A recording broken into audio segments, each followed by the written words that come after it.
Namaku Egi. Teman-teman di kontrakanku memanggilku GG. Kejadian ini terjadi ketika aku hendak pulang dari mudik saat libur Lebaran.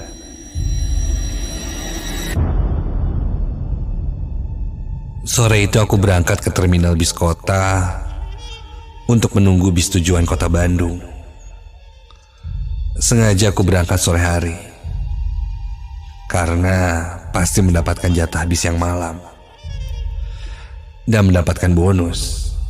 Ya, bonusnya adalah ketika malam hari biasanya penumpang bis tidak begitu ramai, sehingga aku bisa bebas memilih kursi duduk.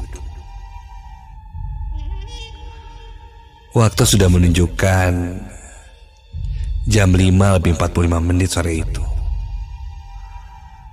Azan maghrib pun sudah berkumandang. Namun, bis yang mau aku tumpangi belum juga datang. Telat katanya.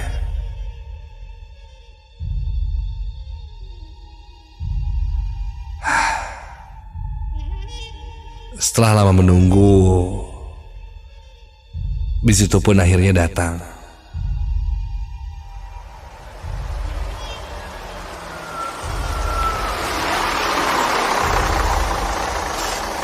Dan ketika aku naik, benar saja penumpangnya tidak begitu ramai atau banyak. Terlihat memang sudah ada beberapa kursi yang terisi.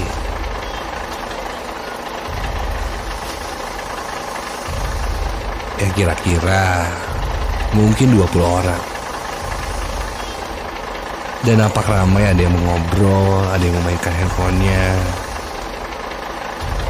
membuat suasana malam itu tidak begitu sepi.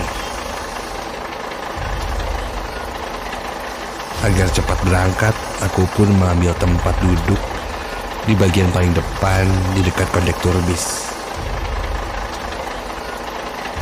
Hingga tak lama, bis pun berangkat jam 8 malam.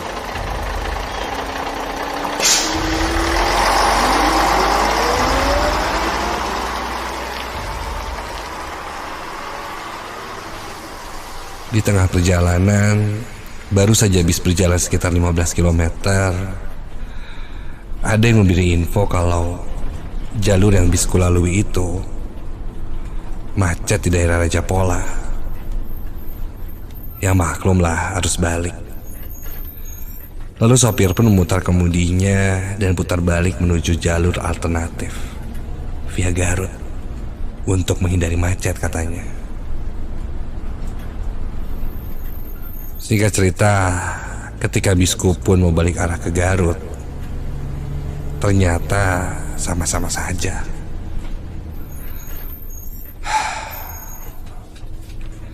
Di jalur itu pun macet. Ya mungkin semua orang berpikiran sama. Hingga setelah bosan sejak tadi dengan pemandangan macet, membuatku ingin beralih pindah duduk ke belakang. Niatnya untuk selonjoran di kursi belakang, karena ketika aku lihat kursinya kosong. Aku pindah ke belakang, di mana kiri kananku tidak ada siapa-siapa.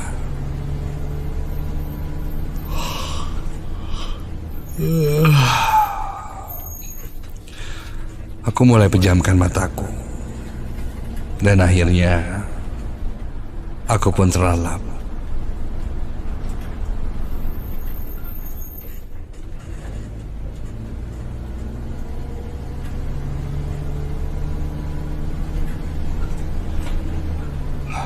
Sampai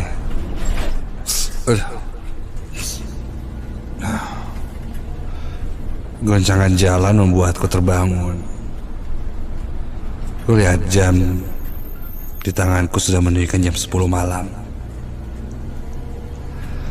Aku bangkit dan coba melihat di sekitarku. Entah di mana pastinya. Yang jelas, di sekitarku itu hanya hutan Dan jalanan memang sudah tidak macet, lebih cenderung sepi malah. Kulihat ke depan, para penumpang saat itu juga sepertinya sudah tertidur, karena semuanya hening.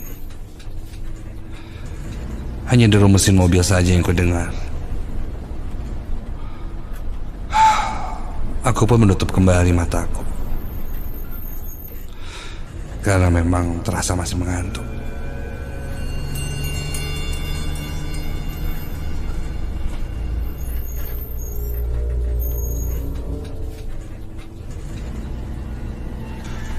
Saat itu, entah mimpi atau apa, aku merasa ada seorang penumpang yang naik. Iya, di mimpiku itu kulihat seorang perempuan naik, pakai baju merah, dan duduk di sebelahku.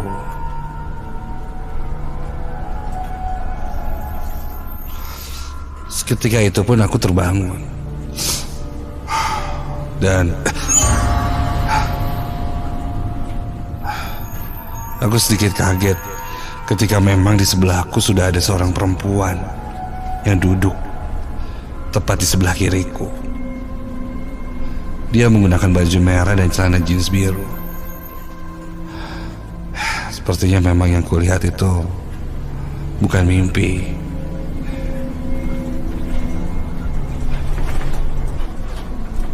Tapi memang setengah sadar kulihat dia duduk di sebelahku. Kupikir dia mungkin seorang penumpang yang juga pindah duduk ke belakang sama sepertiku. Karena kulihat dia tidak membawa tas atau barang lainnya. Sepertinya barang-barangnya di depan.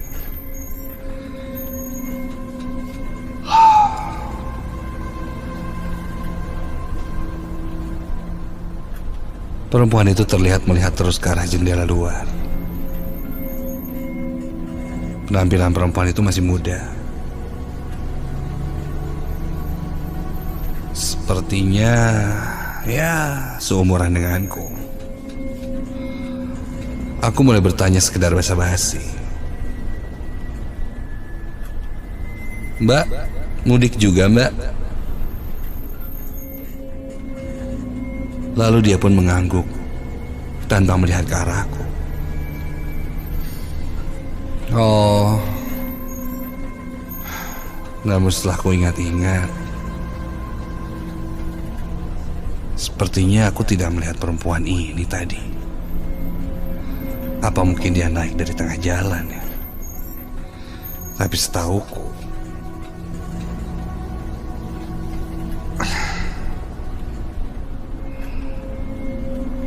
jalur ini tidak memperbolehkan ada penumpang yang naik di jalan. Penasaran, aku tanya lagi perempuan itu.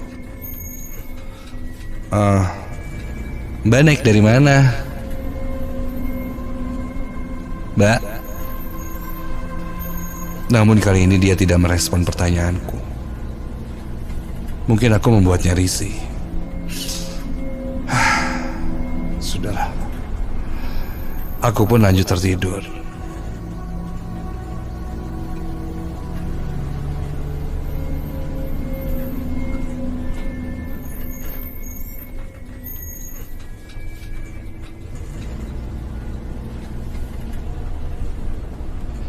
Singkat cerita, tidak terasa aku sudah sampai di Bandung.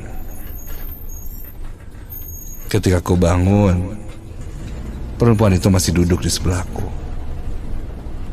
dan masih menatap ke arah jendela. Namun kali ini sepertinya dia tertidur, karena kepalanya kini sudah agak bersandar ke jendela itu.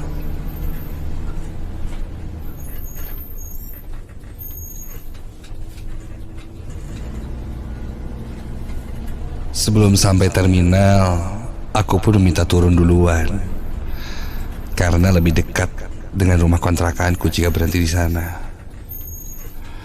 Aku berdiri, berjalan di lorong bis itu, dan meminta turun pada kondektur bis. "Pak, saya turun di sini ya."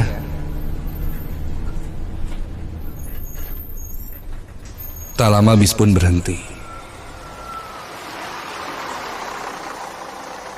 dan pintu terbuka. Sebelum turun, aku coba tengok lagi perempuan itu. Terlihat masih duduk di sana. Namun yang janggal, penumpang yang sebelumnya aku lihat ada sekitar 20 orang, kini terlihat lebih sedikit. Bisa kuhitung dengan jari. Mungkin hanya 5 atau 6 orang, termasuk dengan perempuan berbaju merah itu. Aku coba berpikiran positif. Mungkin beberapa ada yang turun di jalan juga seperti itu. Sudahlah. Segeralah aku turun. Jalanan tempatku turun itu cukup gelap dan sepi, karena aku lihat memang sudah hampir menjelang subuh. Setelah aku turun, bis pun pergi.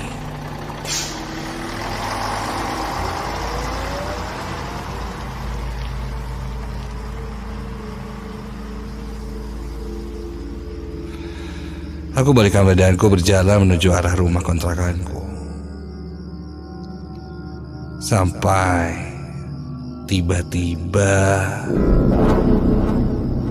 astaga, terdengar suara isak tangis seorang perempuan.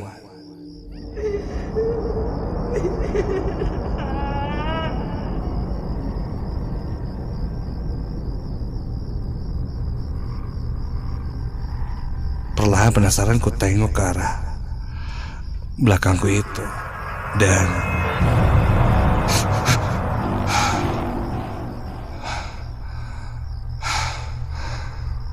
tuh, bikin kaget aja nih Mbak. Ngomong dong kalau turunnya bareng.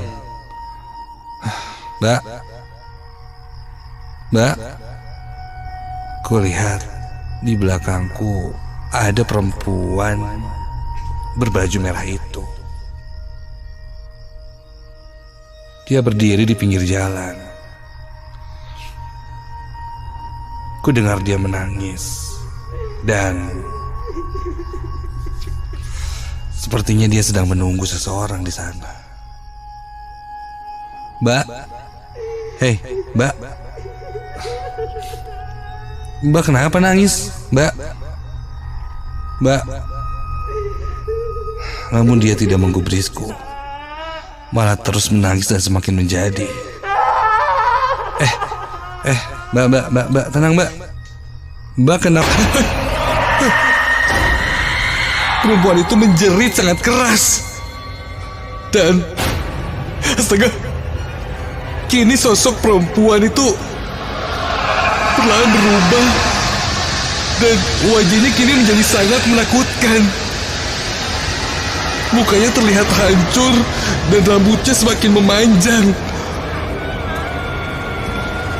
Tubuhnya juga menjadi lebih tinggi, dan sosoknya menjadi terlihat seperti kuntilanak merah.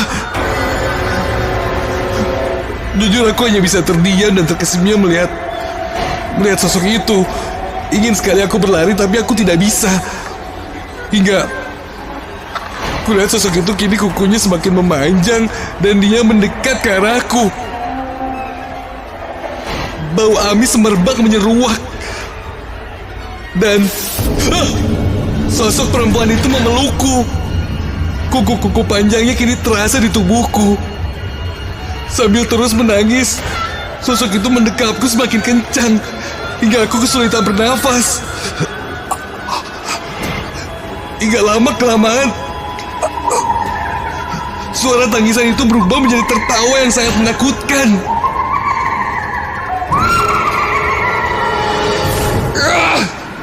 Tolong!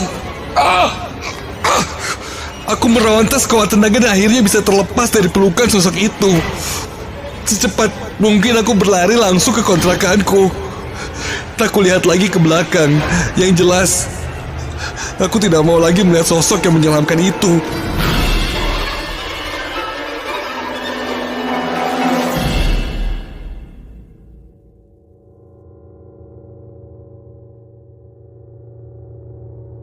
Keesokan harinya, aku coba ceritakan pengalamanku itu pada teman sekontrakanku.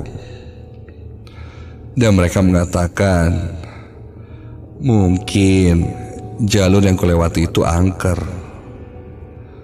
Dan kalau bertemu orang yang agak aneh, selama perjalanan, jangan ditanya. Bisa jadi sosok itu mengikuti kita gara-gara kita yang membuka kesempatan untuk mereka ikut dengan kita.